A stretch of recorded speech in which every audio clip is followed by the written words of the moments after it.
몇 년 전 인터넷 커뮤니티에서 유령에 관한 흥미로운 이야기가 시작되었습니다. 어떤 사람이 오래된 시골 마을에 폐가를 방문하게 된 경험담이었습니다. 그는 단순한 여행자로서 한국의 전통적인 시골을 경험하고 싶었고 오래된 건축물에 흥미가 많았습니다. 이 사람이 찾은 마을은 산속 깊숙이 숨겨져 있었고 인구가 아주 적었습니다. 도착했을 때 마을 사람들은 외부인의 방문에 매우 민감해 보였지만 큰 환영의 인사를 건넸습니다. 그는 계획대로 마을의 여러 곳을 돌아다니며 사진을 찍었고 그러다 폐가에 도착하게 되었습니다. 그 폐가는 마을에서도 가장 오래된 집으로 오랫동안 사람이 살지 않아 매우 낡고 허물어져 있었습니다. 마을 사람들은 이 폐가에 대한 언급을 꺼렸고 그 안에 들어가 보려는 그를 적극적으로 말렸습니다. 그러나 그는 그들의 만류에도 불구하고 호기심을 이기지 못하고 폐가로 발걸음을 옮겼습니다. 폐가에 들어섰을 때 그는 묘한 기분에 사로잡혔습니다. 마치 누군가 그를 지켜보고 있는 것 같은 느낌이 들었습니다. 그는 집안 곳곳을 탐험하면서 곳곳에 묻어있는 먼지와 오랫동안 사용되지 않은 흔적들을 발견했습니다. 그러다가 그는 가장 안쪽 방에서 낡은 일기장을 발견하게 되었습니다. 일기장은 30년 전 한 소녀가 쓰던 것이었고 담겨있는 내용은 기이한 이야기들로 가득 차 있었습니다. 그녀는 매일 밤 누군가 창문을 두드리는 소리를 듣곤 했다고 기록하고 있었습니다. 소리에 놀란 그녀가 창밖을 내다보면 어김없이 아무것도 보이지 않았다고 적혀 있었습니다. 그러던 어느 날 밤 소녀는 용기를 내어 창문을 열어봤고 그 순간 무엇인가가 창문을 쾅 하고 내리친 것처럼 크게 흔들렸다는 것이었습니다. 그 이야기를 읽고 남자는 등골이 오싹해졌지만 혹시나 하는 마음에 집에서 나가기 전 창문을 검토해 보기로 했습니다. 그가 창문을 살펴보았을 때 창문 밑에는 오래된 손톱 자국 같은 것이 남아 있었습니다. 그 순간 그는 뒷덜미가 서늘해지는 것을 느꼈고 더 이상 그곳에 머물 수 없겠다 생각하여 서둘러 폐가를 빠져나왔습니다. 하지만 폐가를 빠져나와서도 묘한 기분은 계속되었습니다. 그는 머무르고 있는 마을에 작은 여관으로 돌아갔지만 쉽게 잠을 이룰 수 없었습니다. 마치 누군가 자신의 방 창문을 두드리는 것 같은 소리에 그는 벌떡 일어났습니다. 방 창문으로 조심스럽게 다가간 그는 커튼을 살짝 걷어 올렸지만 아무것도 보이지 않았습니다. 그는 긴장된 채로 밤을 보냈습니다. 다음 날 아침 그는 마을을 떠나기로 결심하였습니다. 하지만 출발하기 전에 그가 머물던 방의 창문 밑 폐가에서 보았던 것과 같은 자국이 있는 것을 발견했습니다. 이 모든 경험이 우연의 일치였을까요? 그는 서둘러 짐을 꾸려 마을을 떠났고 이후로도 한동안 그의 머릿속에서 그날의 일들은 지워지지 않았습니다. 이 이야기는 인터넷을 통해 널리 퍼지며 수많은 사람들의 관심을 끌었습니다. 많은 사람들은 그가 경험한 것이 진짜 유령의 장난이었을 것이라고 했고 또 다른 이들은 단순한 심리적 현상일 것이라고 주장했습니다. 그러나 그 남자는 그날의 경험이 너무나 생생했기에 아직도 폐가 근처에는 다시 가고 쉽지 않다고 말하곤 했습니다. 두 번째 이야기. 한국 인터넷 커뮤니티에는 다양한 공포썰이 존재하는데 그중 많은 이들이 소름 끼쳐 하는 하나의 이야기를 소개하겠습니다. 이 이야기는 여러 가지 요소를 절묘하게 결합해 긴장감을 높이고 듣는 이로 하여금 등골이 서늘해지게 만듭니다. 이야기의 주인공은 대학생 시절 자취를 시작하게 된 규현이라는 청년입니다. 규현은 학교와 가까운 오래된 다세대 주택에 입주하게 되었습니다. 건물 자체는 허름했지만 비교적 저렴한 가격과 학교까지의 근접성 때문에 무리 없이 선택할 수 있었습니다. 처음 몇 주간은 아무 문제 없이 지냈지만 어느 날 밤부터 시작된 이상한 사건들이 규현을 괴롭히기 시작했습니다. 어느 한적한 밤 창문을 통해 시원한 바람을 맞으며 책을 읽고 있던 규현은 갑자기 등 뒤로 짜릿한 오한을 느꼈습니다. 무엇인가 그를 지켜보고 있다는 강렬한 느낌이 들었지만 뒤돌아봐도 아무것도 없었습니다. 그는 그저 피곤해서 그런 감각이 들었을 것이라며 애써 무시했습니다. 하지만 그날 밤 그의 꿈속에서는 커다란 눈을 가진 얼굴이 나타나 무언가 말을 하려는 듯 입을 벌리고 있는 악몽을 꿨습니다. 깜짝 놀라 잠에서 깬 규현은 다시 잠들기 어려웠습니다. 며칠 후 규현은 원룸 천장에 작은 점이 점점 커지고 있다는 것을 발견했습니다. 곰팡이인가 생각하고 대수롭지 않게 여겼지만 점은 점차 천장 전체로 퍼졌고 어느 밤에는 그 점들이 마치 무엇인가를 형상화하는 것처럼 연결되기 시작했습니다. 규현은 참다 못해 건물 관리인에게 이를 알렸습니다. 관리인은 무심하게도 건물 자체가 오래되다 보니 그런가 봅니다라며 대수롭지 않게 넘겼습니다. 그러던 어느 날 밤새도록 잠을 이루지 못하던 규현은 새벽에 이상한 소리를 듣게 되었습니다. 탁탁 거리는 소리가 부엌 쪽에서 들려왔고 그는 조심스럽게 그 소리가 나는 곳으로 다가갔습니다. 그런데 부엌으로 가던 중 갑자기 불이 꺼지며 규현은 칠흑 같은 어둠 속에 갇혔습니다. 심장이 쿵쾅거리는 가운데 그는 그 소리가 자신이 보고 있던 천장의 점들이 떨어지며 만들어진 것임을 알아차렸습니다. 떨어진 점들은 규현이 있는 방 쪽으로 다가오고 있었습니다. 두려움에 지친 규현은 밤새 앉아있다 다시 아침이 되었을 때 연신때 고개를 들었습니다. 선잠에 든 그 순간 그는 귀 옆에 속삭이는 소리를 들었습니다. 나와 함께하자. 놀란 규현은 몸을 떨며 자리에서 일어났습니다. 그날 규현은 그 방을 떠나기로 결심할 꽃짐을 챙겨 급히 집을 나왔습니다.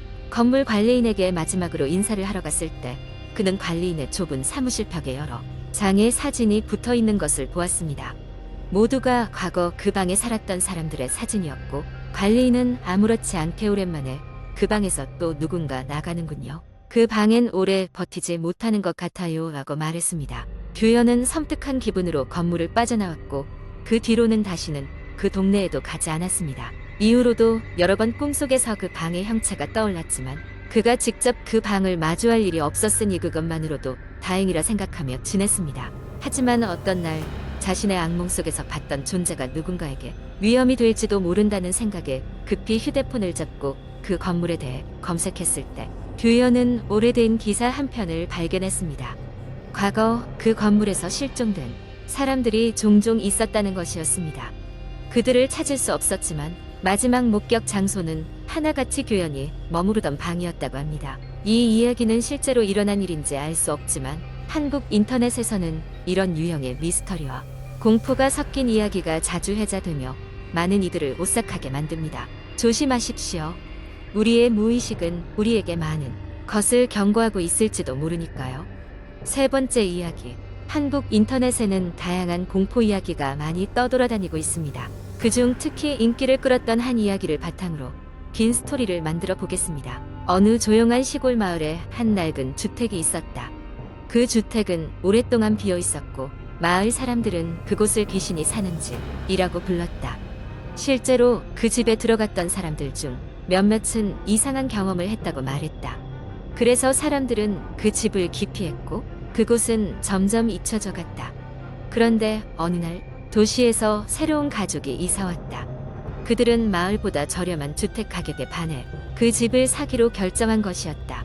가족 구성원은 부모님과 고등학생인 딸, 그리고 초등학생인 아들이었다. 그날 이후로 마을에는 이상한 소문이 돌기 시작했다. 첫째 날 밤, 가족이 이사온 첫날이었다. 모두가 이삿짐 정리에 지쳐 일찍 잠에 들었다. 하지만 한밤중 딸은 갑자기 이상한 소리에 잠에서 깼다. 작은 발소리가 방 안에 울려 퍼졌다. 잠결에 누군가가 있었던 것이다. 그녀는 벽 쪽으로 몸을 돌렸지만 그곳에는 아무도 없었다. 잠시 후 발소리는 사라졌다. 그녀는 그것이 그냥 꿈이라고 생각하기로 하고 다시 잠들었다. 둘째 날 가족은 주변의 이웃들을 만나기 위해 나갔다. 이웃들은 와서 이사를 환영했지만 한편으로는 걱정스러워 보였다. 특히 한 할머니는 그 집에 대해 조심하라는 말을 잊지 않았다. 딸은 그 할머니의 눈에서 무언가 이상한 것을 느꼈지만 그냥 과대망상이라고 생각했다. 셋째 날 밤, 이번에는 집안의 전등이 깜빡거리기 시작했다. 아버지는 전기 문제라고 생각하고 퓨즈를 점검했지만 아무런 이상이 없었다. 그날 밤 딸은 또다시 이상한 소리에 잠에서 깼다. 이번에는 누군가 속삭이는 소리가 들려왔다. 그녀는 순간 숨이 막혀오는 듯한 느낌에 사로잡혔다. 급하게 일어나 불을 켜보았지만 아무도 없었다. 넷째 날 가족은 이상한 일들로 인해 점점 불안해졌다. 그래서 마을 청년에게 도움을 요청하여 집 구석구석을 조사해 보았다. 아무런 이상이 발견되지 않았지만 그날은 이상하게도 모든 것이 조용했다. 그러나 가족은 여전히 불안한 마음을 놓을 수 없었다. 다섯째 날 새벽, 아들이 갑자기 비명을 지르며 방을 나섰다. 그는 누군가가 자신의 침대 아래에 있다고 주장했다. 가족은 깜짝 놀라 아들의 방으로 달려갔고 함께 침대 밑을 확인해 보았지만 역시 아무도 없었다. 하지만 아들은 계속해서 무언가를 본 것 같았다. 그로부터 며칠 후 가족은 그 집을 떠나기로 결심했다. 짐을 싸며 그녀는 방 안에서 무엇인가를 발견했다. 오래된 사진이었는데 그 사진에는 이전 주택의 가족으로 보이는 사람들이 찍혀 있었다. 사진 속 인물들은 모두 슬프고 무표정한 표정을 짓고 있었다. 그녀는 그 사진을 보며 그들이 이 집을 떠나느니 차라리 여기에 계속 살기로 했다면 무슨 일이 일어났을지 상상할 수밖에 없었다. 그 가족이 떠난 후 그 집은 다시 텅 비게 되었다. 마을 사람들은 여전히 그 집을 멀리했고 시간이 지나면서 그 이야기는 서서히 잊혀갔다. 그러나 그들은 가끔씩 밤마다 그 집에서 들려오는 기묘한 소리와 함께 무엇인가 불안한 기운이 그곳을 감싸고 있다는 사실을 기억하고 있었다. 그러던 중 다음 주말에 마을에서도 가장 소문 많기로 유명한 두 소년이 그 집을 탐험하러 가기로 했다. 그들의 목적은 단순히 호기심과 스릴을 즐기기 위해서였다. 마치 도시 괴담처럼 그들은 그 집에서 조그마한 이상한 소리라도 듣고 돌아와 친구들에게 자랑하기를 원했다. 한밤중이 되었고 그들은 손전등을 들고 그 집으로 몰래 들어갔다. 아무도 없는 빈집은 차갑고 싸늘한 기운으로 가득 차 있었다. 그들이 거실로 들어서자 먼지가 가득 쌓인 낡은 가구들이 그들을 맞이했다.